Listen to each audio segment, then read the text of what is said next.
Bueno, queremos hablar sobre el tema de teología bíblica, pero el propósito realmente es cómo leer la Biblia de nosotros. Así que vamos a tomar unos pasos, voy a explicar de las hojas que tienen y voy a dibujar algunas líneas y poner palabras en la pizarra. Entonces, podemos ojalá entender mejor cómo leer la Biblia. Así que vamos a comenzar sencillamente con la Biblia. El profesor y pastor Von Roberts, en el Gran Panorama Divino, dice que la Biblia es una colección diversa de diversos libros. Contiene 66 libros escritos por más de 40 autores por un periodo de casi 2000 años. También tiene dos secciones principales, el Antiguo y el Nuevo Testamento, escrito en dos idiomas principales, hebreo y griego. Incluye una mezcla de varios tipos de literatura. Así que es posible que podemos entender que la Biblia es diferentes libros, diferentes tipos de literatura, así que hay diferentes historias. Eso es verdad de un perspectivo. Por ejemplo, el Antiguo Testamento contiene 39 libros. El Antiguo Testamento, el canon hebreo, el Tanakh, el orden de los libros está basado en el Talmud babilónico, Baba Batra.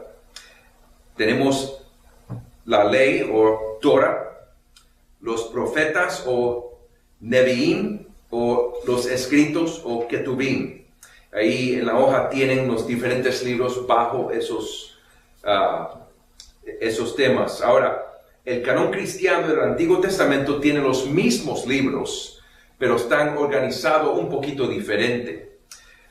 Tenemos la historia de Génesis a Esther, poesía de Job a Cantares y profecía de Isaías a Malaquías. El Nuevo Testamento tiene 27 libros y podemos describirlo de tal manera. Tenemos también la historia, por ejemplo, los evangelios, Mateo, Marcos, Lucas, Juan y Hechos. La historia en el Nuevo Testamento de Jesús y de la iglesia. Tenemos las epístolas, las de Pablo y las generales y también Apocalipsis. Así que ahí vemos 66 libros.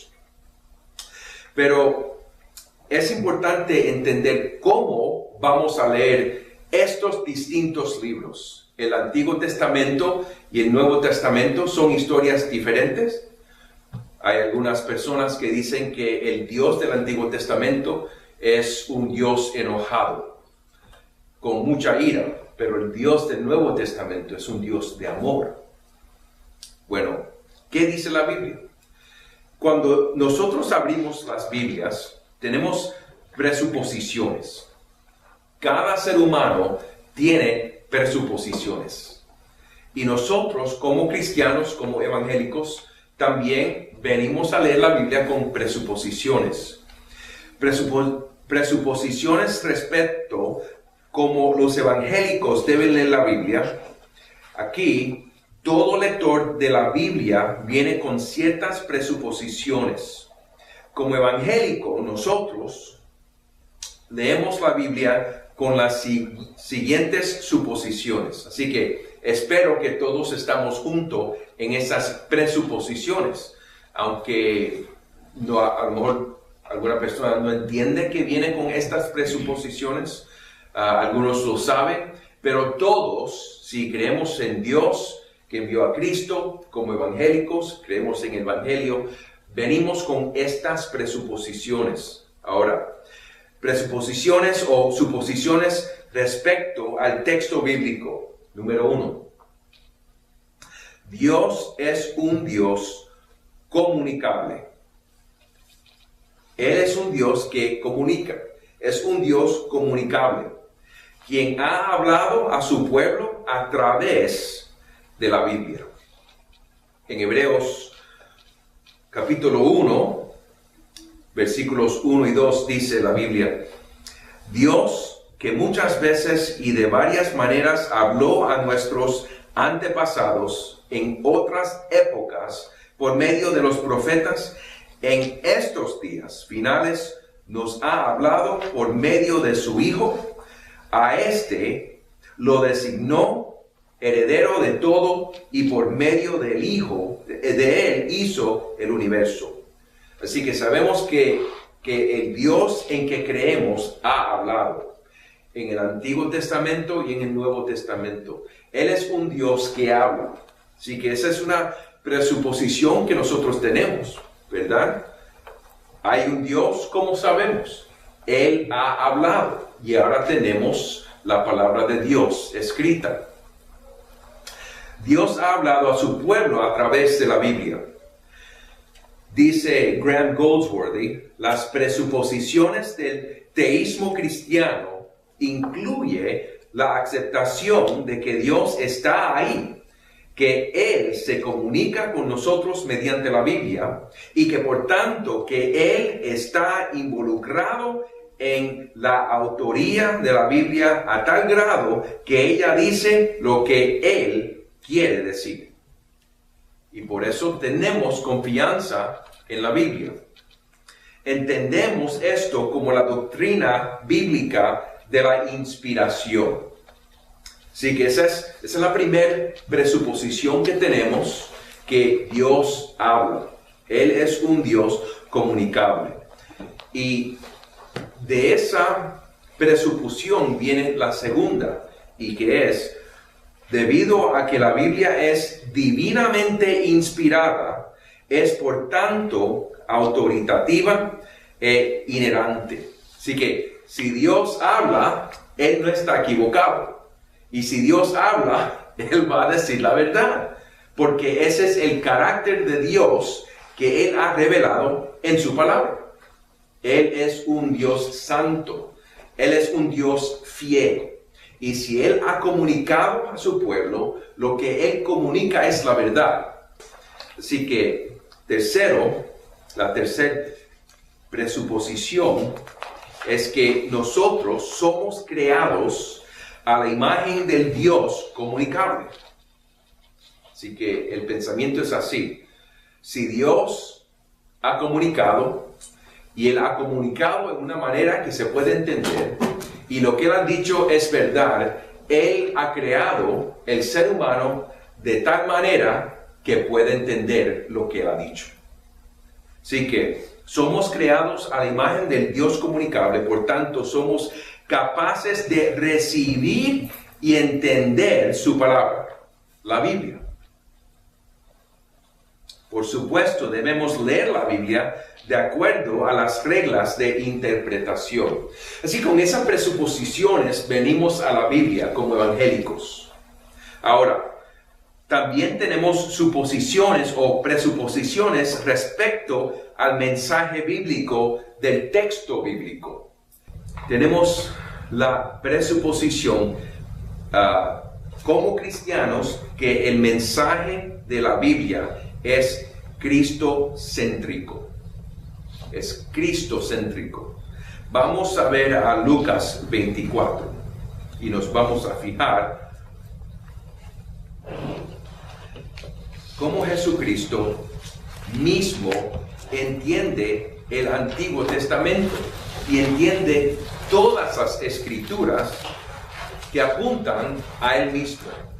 Y en Lucas 24, capítulo 24, versículos 25 a 27.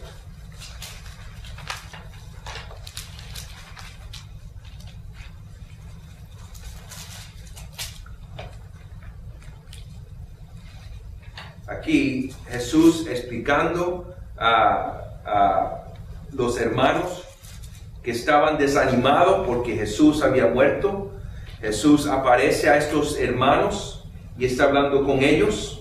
En el versículo 21 ellos dijeron: pero nosotros esperábamos que Él era el que había de redimir a Israel. Y ahora, además de todo esto, hoy es ya al tercer día que esto ha acontecido. aunque también nos han asombrado unas mujeres de entre nosotros, las que antes del día fueron al sepulcro, y como no hallaron su cuerpo, vinieron diciendo que también habían visto visión de ángeles, quienes dijeron que él vive. Y fueron algunos de los nuestros al sepulcro, y hallaron así como las mujeres habían dicho, pero a él no le vieron. Aquí dice Jesús: entonces él les dijo: oh insensatos y tardos de corazón para creer todo lo que los profetas han dicho. Se recuerdan que el canon hebreo, que está dividido como ley, profetas y los escritos. Esas son las divisiones que usa Jesús y que está usando aquí. Pero aquí esto quiere decir realmente las escrituras enteras del Antiguo Testamento, porque fíjense cómo él lo explica. Dice en el versículo 26, no era necesario que el Cristo padeciera estas cosas y que entrara en su gloria. Entonces dice en versículo 27, y comenzando desde Moisés. Recuérdense que Moisés es la ley. La ley son los 5 libros de Moisés, la Torá. Y Jesús está hablando de los profetas. Así que podemos entender que lo que Jesús está diciendo es que el Antiguo Testamento apuntaba a mí. Y dice en el versículo 27, comenzando desde Moisés y siguiendo por todos los profetas, les declaraba en todas las escrituras de ellos eran el Antiguo Testamento. Así que en todas las escrituras lo que de él decía. Así que Jesús mismo dice que el Antiguo Testamento era cristocéntrico. El Antiguo Testamento apuntaba, comenzando con Moisés. Moisés escribió el primer libro del Antiguo Testamento, Génesis. Comenzando con Moisés y los profetas y todas las escrituras, Jesús le explicó cómo ellos apuntaban a él. Y él ha llegado. Así que esta es una de las presuposiciones que tenemos, que el mensaje de la Biblia es cristocéntrico. El enfoque de las escrituras cristianas es Jesucristo. Él es el foco, Él es la meta, Él es el centro de las escrituras de Génesis y Apocalipsis. Por tanto, el evangelio debe ser central para un evangélico a leer la escritura. Así que si estamos hablando cómo entender la Biblia y cómo leer la Biblia, tenemos que leer la Biblia con lentes cristocéntricos. Aquí Jesús nos enseña que ahora que Él ha venido y ha muerto y ha resucitado, y ahora que Él está en los cielos con el Padre, ahora nosotros podemos entender la Biblia entera con los lentes cristocéntricos.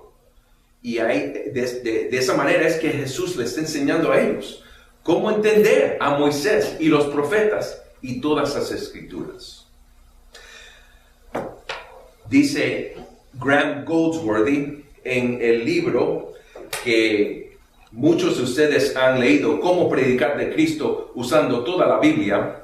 Dice Graham Goldsworthy, el punto de inicio metódico más sano es el Evangelio, ya que la persona de Jesucristo es proclamada como la expresión final y más completa de la revelación de Dios sobre su reino. Jesús es el enfoque y el cumplimiento de todo el Antiguo Testamento, y como la encarnación de la verdad de Dios, Él es la llave de interpretación de la Biblia. Así que la llave de interpretación, de entender la Biblia entera, es Jesucristo.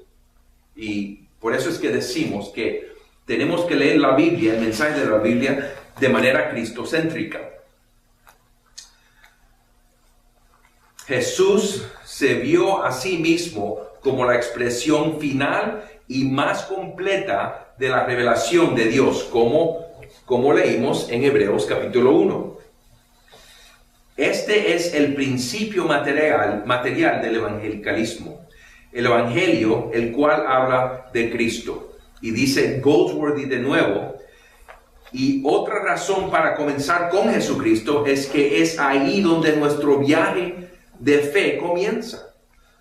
Cómo nosotros entramos al reino de Dios a través de Jesucristo. Arrepentimiento y fe. Así que esto significa que Cristo es la llave hermenéutica para entender la Biblia. Él es la llave hermenéutica para entender la Biblia. Así que, presuposiciones respecto al mensaje bíblico del texto bíblico. La primera presuposición es que el mensaje de la Biblia es cristocéntrico. La segunda presuposición, que es el mensaje de la Biblia, es una historia unificada. Eso es importante porque hay algunos teólogos y algunos estudiantes y algunos lectores que empatizan los 66 libros, el mensaje del Antiguo Testamento contra el mensaje del Nuevo Testamento, o el mensaje de Génesis contra el mensaje de Levítico. Pero como Cristo es la llave hermenéutica de entender y leer la Biblia, ahora podemos saber cómo Él mismo en Lucas 24, Él mismo desde las Escrituras enteras explicó quién es Él y el propósito de su vida y su muerte y su resurrección y su reino. También nosotros podemos entender que la Biblia entera es una historia. Son 66 libros, pero es una historia de Jesucristo, desde Génesis hasta Apocalipsis. Dice Goldsworthy de nuevo, una implicación de la centralidad de Cristo en toda la Escritura es que la unidad de la Escritura es principalmente un artículo de la fe. Si nuestra hermenéutica es dirigida por el Evangelio, como sugiere Goldsworthy, entonces el Evangelio demanda que veamos que toda la Biblia es sobre Cristo por la sencilla razón de que Él lo dijo. No necesariamente porque sea obvio para nosotros. Así que hay una meta a la que la revelación de Dios apunta. Y esa meta provee un principio unificante para toda ella. Y esa meta es Jesucristo. Ahora, vamos a ver cómo la Biblia apunta a Cristo desde el principio, ¿ok? Así que vamos a ver de Génesis 1 y 2. Así que aquí en Génesis 1 y 2 vamos a leer Génesis 1 comenzando en versículo 26 hasta el 28. Y vamos a referir a esta línea histórica después, pero vamos a apuntar estos pasajes en las Escrituras. Así que Génesis 1, versículo 26 a 28, dice la palabra de Dios. Entonces dijo Dios, hagamos al hombre a nuestra imagen, conforme a nuestra semejanza, y señoreé en los peces del mar, en las aves de los cielos, en las bestias, en toda la tierra y en todo animal que se arrastra sobre la tierra. Y creó Dios al hombre a su imagen, a imagen de Dios lo creó, varón y hembra los creó, y los bendijo Dios y les dijo, fructificad y multiplicaos, llenad la tierra y sojuzgadla y señoread en los peces del mar, en las aves de los cielos y en todas las bestias que se mueven sobre la tierra.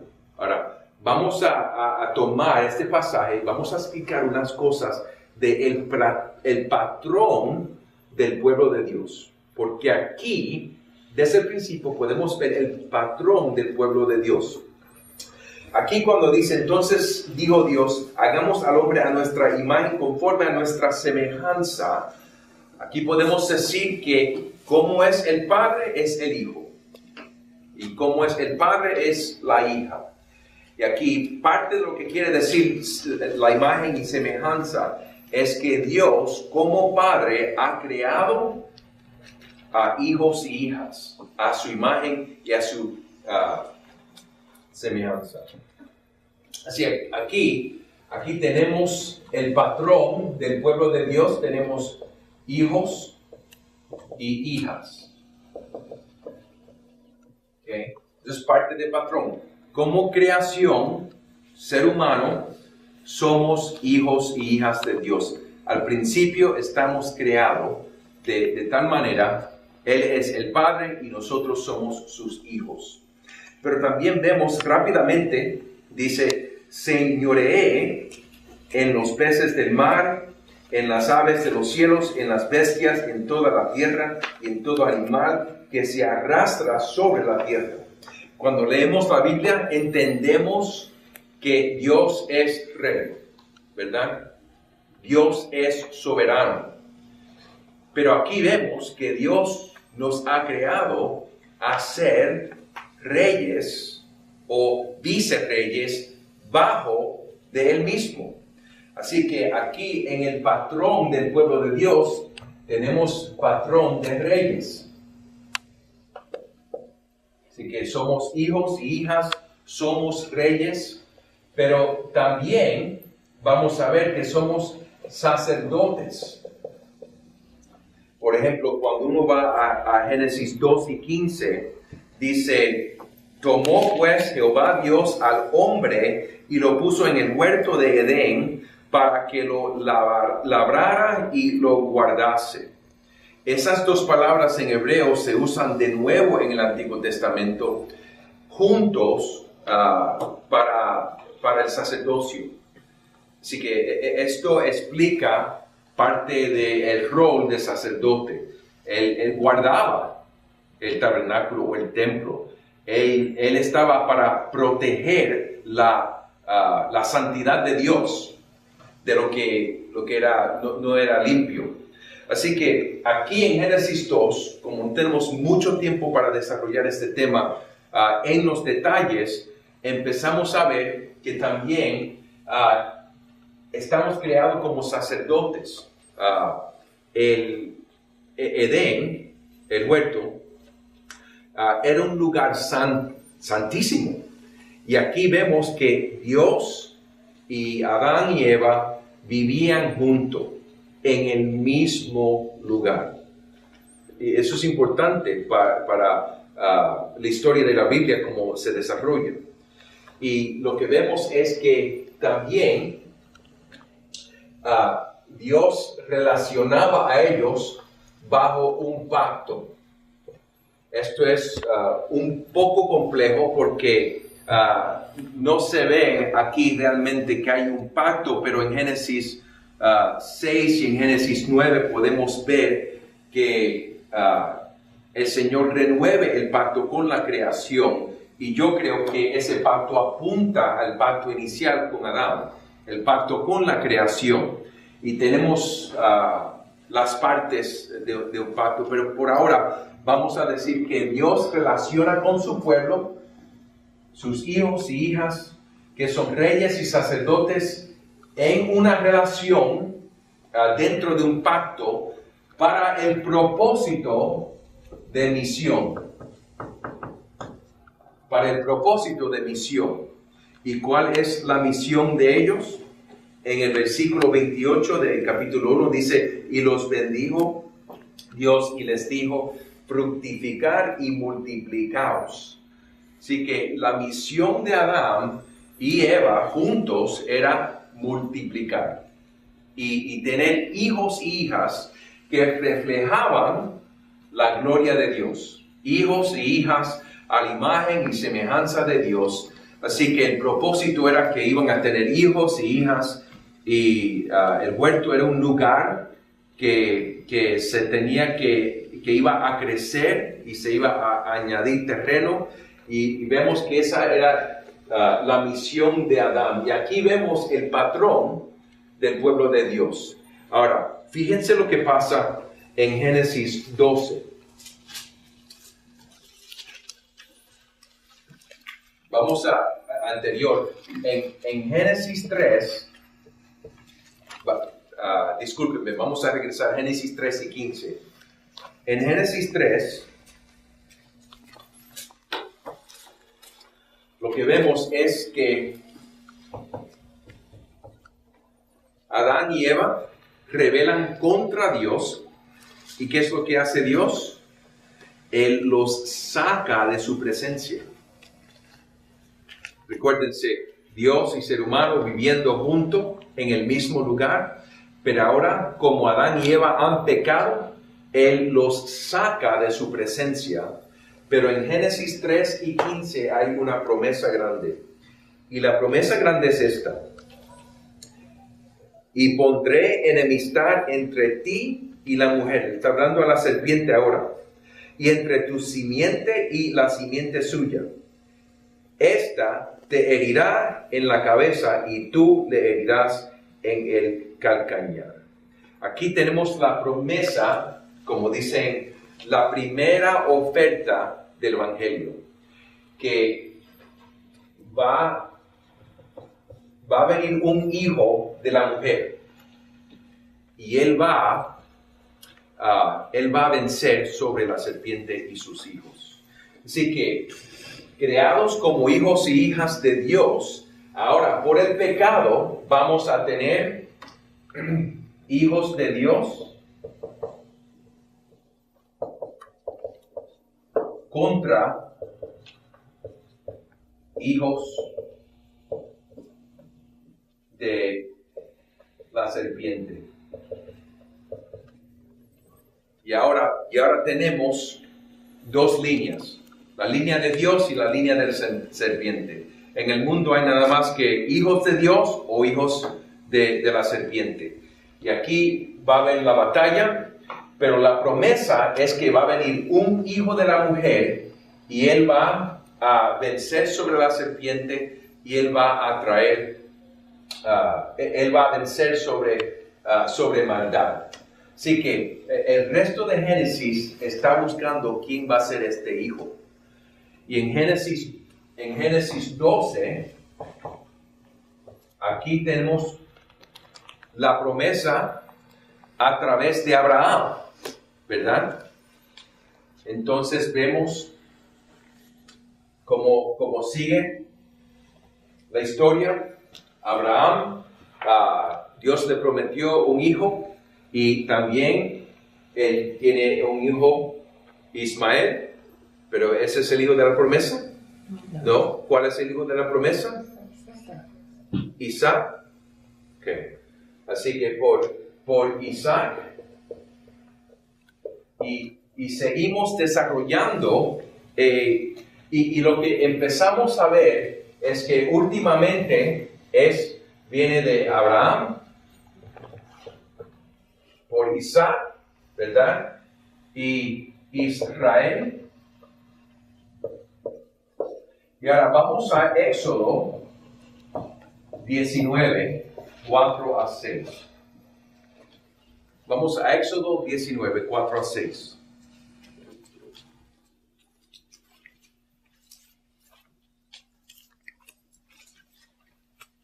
Y como no tenemos mucho tiempo, vamos rápido, pero eso lo pueden seguir ustedes mismos. Pero aquí quiero que se fijen el patrón. Recuérdense, yo argumenté que el patrón se ve ya en Génesis 1 y 12. El patrón del pueblo de Dios, que Él ha creado su pueblo, hijos y hijas que son reyes y sacerdotes, bajo un pacto para el propósito de misión, últimamente la gloria de Dios, para reflejar la gloria de Dios. En Éxodo 19, el pueblo ha salido de Egipto y viene al monte Sinaí, Y fíjense cómo lo explica en el versículo 4 al 6. Dice, vosotros visteis lo que hice a los egipcios y cómo os tomé sobre alas de águilas y os he traído a mí. Ahora pues, si diereis oído a mi voz y guardaréis mi pacto, aquí está el pacto con Moisés que se va a introducir, y guardaréis mi pacto, vosotros seréis mi especial tesoro sobre todos los pueblos, porque mía es toda la tierra. Fíjense el versículo 6 ahora. Y vosotros me seréis ¿qué? Un reino de sacerdotes. Y en Éxodo, creo que capítulo 4, ya Israel se refiere como hijo de Dios, mi primogénito, ¿verdad? Así que vemos este patrón, hijos y hijas, reyes y sacerdotes, bajo un pacto para el propósito de misión. Pero ¿qué es lo que pasa con Israel? ¿Qué es lo que ellos hacen? Ellos hacen lo mismo. Ellos se rebelan contra Dios. ¿Y qué hace Dios? Los saca de su presencia. Esto ya ha pasado. Él los saca de su presencia. Y ese es el castigo de Israel. Pero en los profetas hay una promesa. Y la promesa es que Dios va a enviar un hijo verdadero, que va a ser rey verdadero, que es el sacerdote verdadero. Y Él va a introducir un pacto nuevo para el propósito de la misión de la gloria de Dios. ¿Y qué es lo que vemos? El Evangelio de Mateo comienza con ¿qué? Comienza con nombre. Pero ¿qué es lo que está pasando? Mateo está argumentando que Jesús es el rey que viene aquí, segundo Samuel 7, es la promesa del rey eterno. Pero que Jesús, aquí vemos en Mateo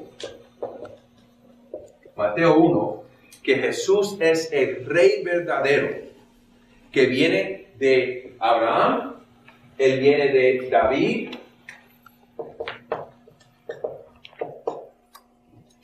y Él es la verdadera imagen de Dios. Y eso es lo que vemos en el Nuevo Testamento. Este mismo tema se sigue desarrollando, que podemos ver, por ejemplo, en Colosenses capítulo 1.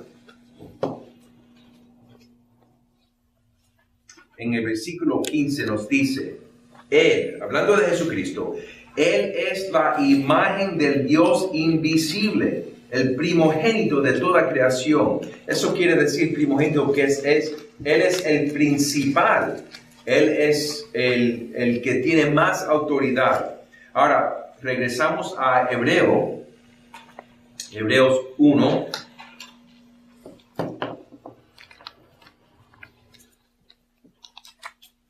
Dice el capítulo 1, Dios, habiendo hablado muchas veces y de muchas maneras en otro tiempo a los padres por los profetas, en esos postreros días nos ha hablado por el Hijo, a quien constituyó heredero de todo y por quien asimismo hizo el universo. El versículo 3. El cual, siendo el resplandor de su gloria y la imagen misma de su sustancia, y quien sustenta todas las cosas, pecados por medio de sí mismo, se sentó a la diestra de la majestad en las alturas.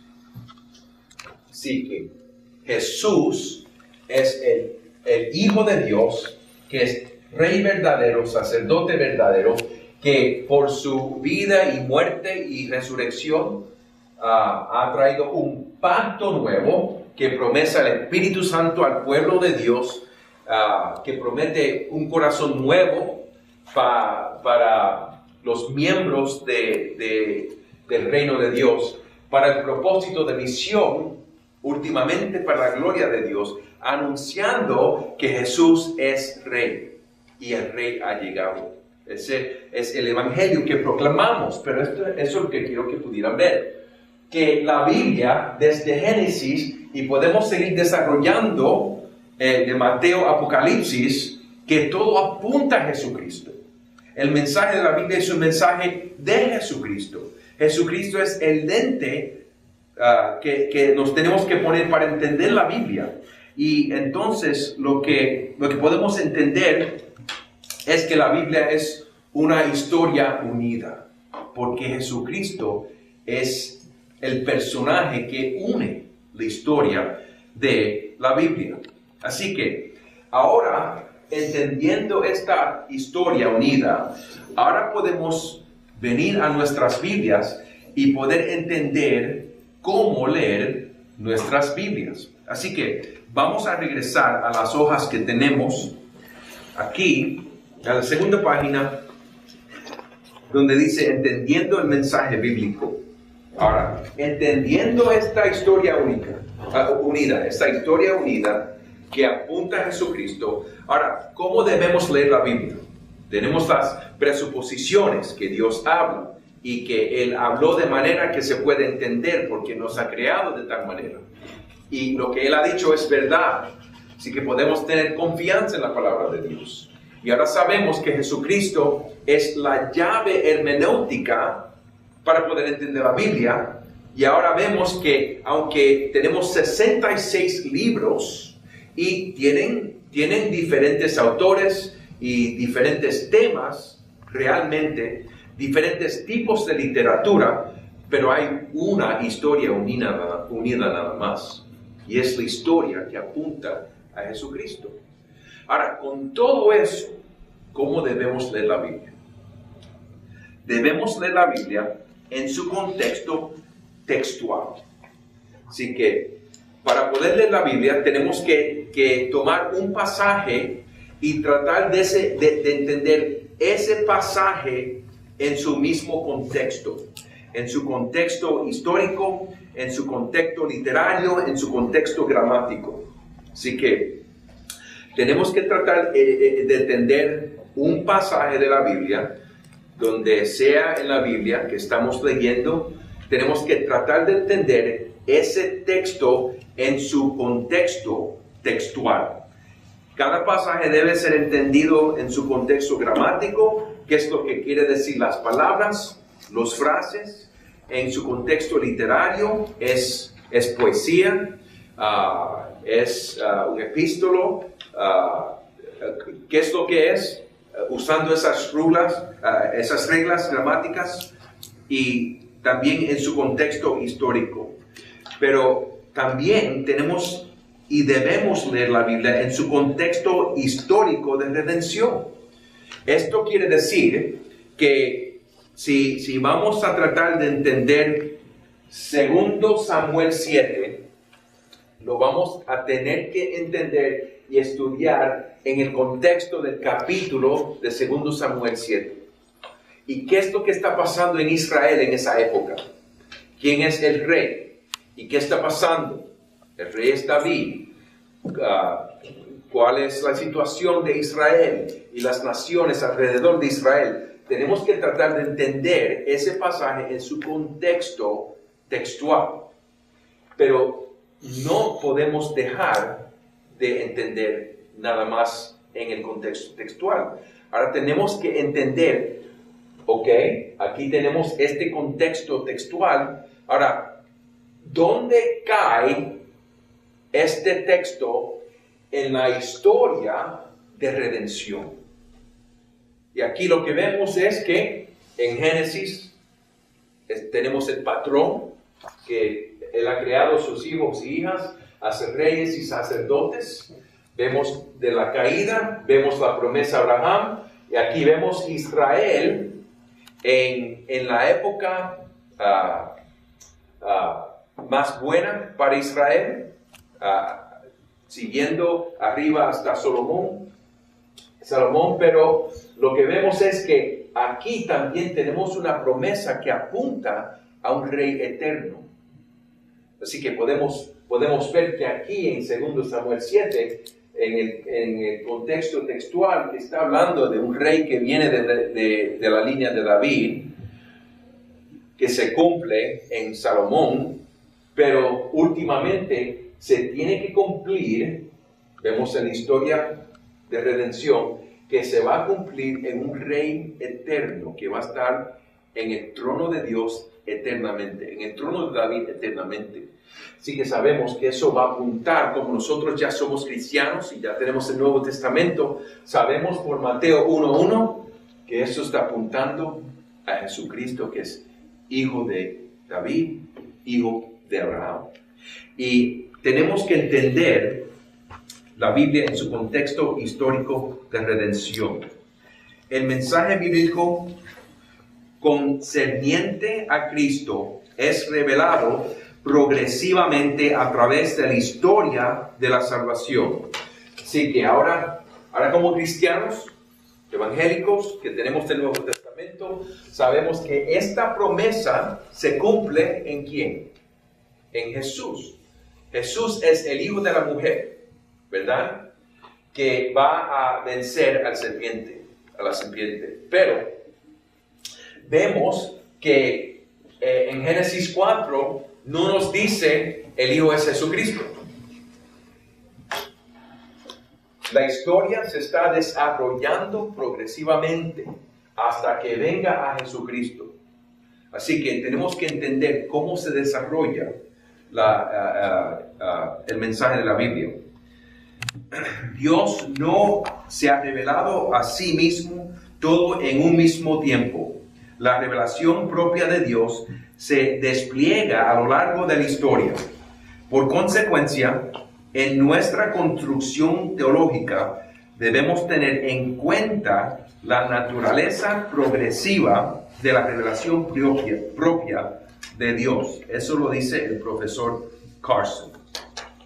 Carson define la revelación progresiva de esta manera. Por revelación progresiva me refiero al hecho que Dios progresivamente se reveló a sí mismo en la historia y en la escritura, teniendo como cúspide la muerte, resurrección y exaltación de Cristo, y en el cierre del canon de las escrituras. El resultado es que los caminos y propósitos de Dios fueron progresivamente cumplidos, no solo en los eventos de redención, sino también en la explicación de la escritura. La revelación temprana nos prepara para la revelación posterior, y la posterior explica de alguna forma la anterior. Ahora, esto implica para nosotros que hay temas, personajes, instituciones anteriormente que se explican posteriormente. Por ejemplo, hay algunos temas, personajes, instituciones. Por ejemplo, el tabernáculo.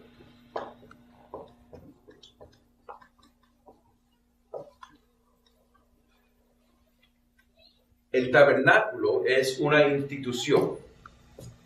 También podemos decir, el sacerdocio es una institución.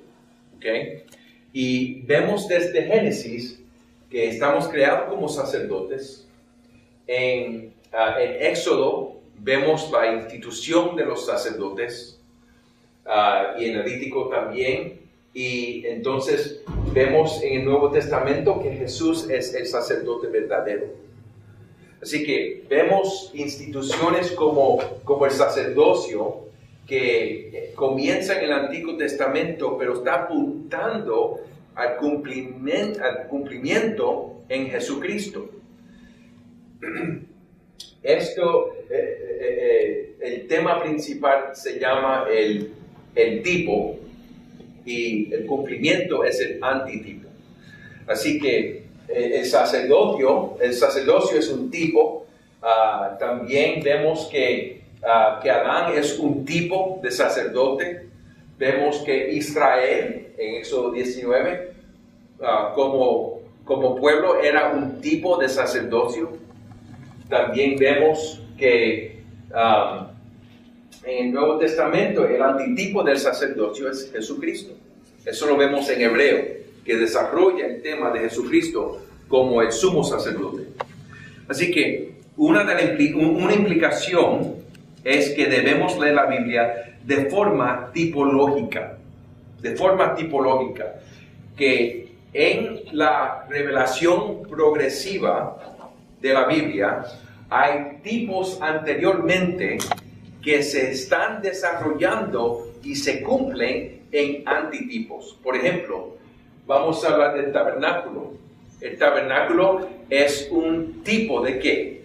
Él es un tipo del lugar de Dios. Es el lugar donde Dios promete su presencia. Cuando Israel estaba caminando después de Egipto, ¿en dónde vivían? En tiendas. Vivían en tiendas. El tabernáculo es una tienda. Es el lugar donde Dios dice, voy a vivir dentro de ustedes, voy a vivir con ustedes. Ese era el principio, ese era el propósito de este principio, ¿verdad? Dios y ser humano morando juntamente. Y ahora, regresando Dios a su promesa, Él le dice a Israel, voy a morar con ustedes, dentro de ustedes. Ustedes están viviendo en tiendas, háganme una tienda para vivir dentro de ustedes. Tiene una mesa de comedor, tiene luz, tiene todo lo que tiene una tienda, una casa de vivir. Y tiene el lugar santísimo donde Él promete su presencia, su gloria en el lugar santísimo. Y hay una separación del lugar santísimo, ¿verdad? El lugar santísimo, el lugar santo y el pueblo, por el pecado de Adán. Pero entonces viene Salomón y él construye el templo, que el templo es una casa bella para Dios, del mismo propósito. Entonces en Juan capítulo 2, vamos a Juan capítulo 2. Bueno, primero vamos a Juan capítulo 1. Dice el versículo 14, y aquel verbo fue hecho carne y habitó entre nosotros. Esa es la palabra donde sacamos el tabernáculo. Él habitó entre nosotros. ¿Qué es lo que está haciendo Jesús? Él está cumpliendo la promesa que Dios va a vivir entre su pueblo. Y aquí, usando las mismas palabras, el mismo lenguaje, Jesús vino a habitar, a morar entre su pueblo. Y dice, Él habitó entre nosotros y vimos su gloria. El lugar santísimo era el lugar de la gloria de Dios. Este es lenguaje del tabernáculo, es lenguaje del templo. Así que Jesús es el lugar de la gloria de Dios. Y por eso podemos ir a capítulo 2 de Juan, versículo 18, y dice, después que Él sacó a todos del templo, dice, y los judíos respondieron y le dijeron, ¿qué señal nos muestras ya que haces esto? Respondió Jesús y les dijo, destruid este templo y en 3 días lo levantaré. Dijeron luego los judíos, en 46 años fue edificado este templo y tú en 3 días lo levantarás. Mas Él hablaba del templo de su cuerpo. Por tanto, cuando resucitó de entre los muertos, sus discípulos se acordaron que había dicho esto y creyeron la escritura y la palabra que Jesús había dicho. Juan nos explica que podemos hablar que de una manera el huerto era el lugar santísimo donde vivía Dios y ser humano juntos. Dios los sacó de su presencia por su pecado, pero de nuevo con Israel prometió que iba a vivir dentro de ellos, con ellos. Ellos pecaron y los sacó de su presencia, pero ahora en Jesucristo, Jesucristo es el tabernáculo de Dios. Él es el templo de Dios. Él es el lugar de la gloria de Dios y Él ha venido a morar con su pueblo. En carne, Él vino a morar con su pueblo. Así que cuando termina la palabra de Dios en Apocalipsis, capítulo 21, dice Apocalipsis, capítulo 21, versículo 22, dice, y no vi en ella, en los nuevos cielos, y no vi en ella templo, porque el Señor Dios Todopoderoso es el templo de ella y el Cordero. Así que el tabernáculo era un tipo de templo, era un tipo de que apuntaba donde Dios iba a morar con su pueblo. De principio el propósito era morar con su pueblo, pero por pecado Él separó al ser humano de su presencia. Pero a través de Jesús, que era el tabernáculo, era el templo, Él vino a morar, y Jesús por su muerte ha construido cómo entrar a la presencia de Dios.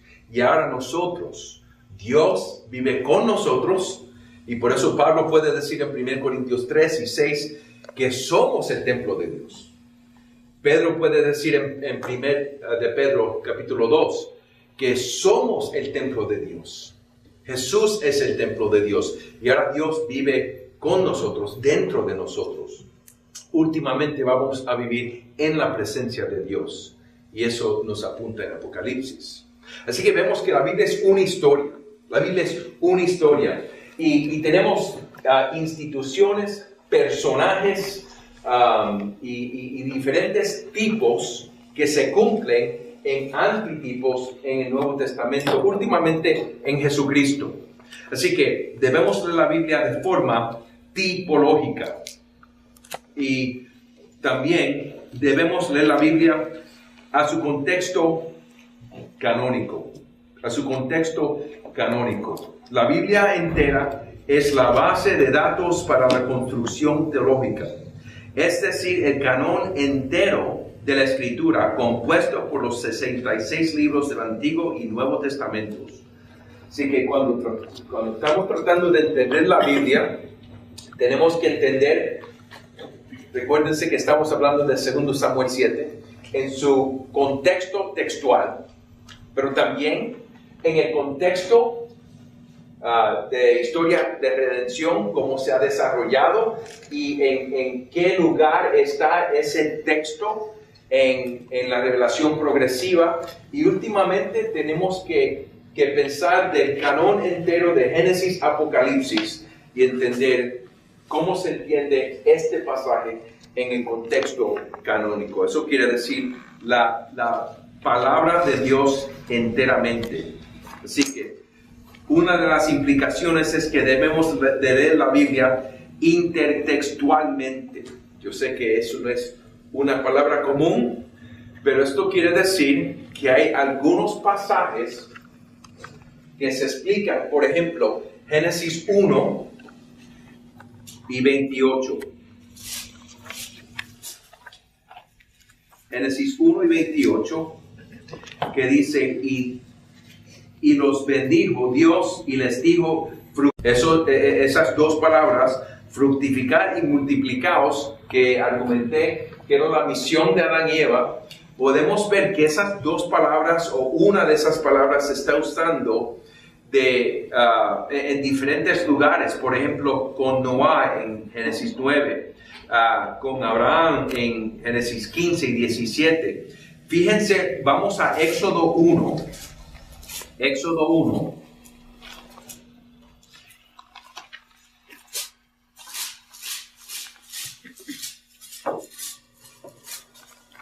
Y aquí vemos que la promesa de Dios a multiplicar a su pueblo. No se falla cuando peca Adán y Eva.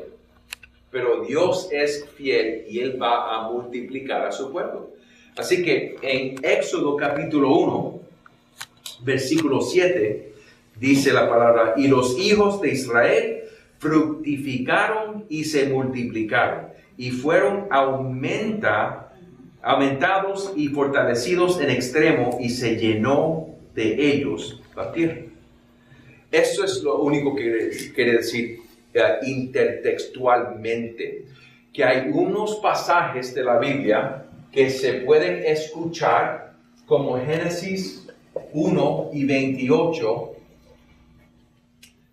y se pueden oír ecos, o se pueden oír también, pueden estar citados en el Nuevo Testamento, ¿verdad? Porque el Nuevo Testamento cita muchas veces el Antiguo Testamento. Y podemos ir directamente del Nuevo Testamento al Antiguo Testamento con las citas. Pero esas son diferentes maneras de leer la Biblia intertextualmente. Que vamos a tener unos pasajes en el Nuevo Testamento que citan, o que se puede oír un eco de una cita anteriormente. Así que la Biblia es un mensaje que apunta a Cristo, y la intertextualidad busca textos que son citas o ecos de un texto anterior, y busca entender cómo el texto posterior depende del texto anterior, y hasta qué grado el posterior ilumina, expande o transforma al anterior. Así que hemos llegado al fin del curso, así que déjame ver si podemos resumir todo lo que hemos hablado en un pasaje. Voy a citar uno de mis profesores, Stephen Wellum, que dice de esta manera, lo resume el tema para nosotros. Convencida de que Dios se ha revelado a sí mismo por mera gracia a nosotros de forma progresiva en la historia, llegando a su cúspide en nuestro Señor Jesucristo, y convencida que la Escritura es la palabra de Dios y por tanto exhibe una unidad en toda su diversidad, la teología bíblica busca examinar la naturaleza desplegable del plan de redención de Dios que es culminado en Cristo. Como tal, la teología bíblica provee una base para entender cómo los textos de cualquier porción de la Escritura se relacionan al resto de la enseñanza bíblica, con el fin de aprender mejor cómo leer y aplicar la Biblia correctamente para proclamar todo el consejo de Dios y pensar los pensamientos de Dios. La teología bíblica es importante, puesto que, como lo indica Robert Yarbrough, sin un sentido ordenado de toda la Biblia, el análisis de las partes genera detalles desconectados. La teología bíblica suministra la síntesis dentro de las cuales las partes tienen sentido. Así que la teología bíblica nos ayuda a entender las partes dentro de la unidad de la historia de redención de Jesucristo.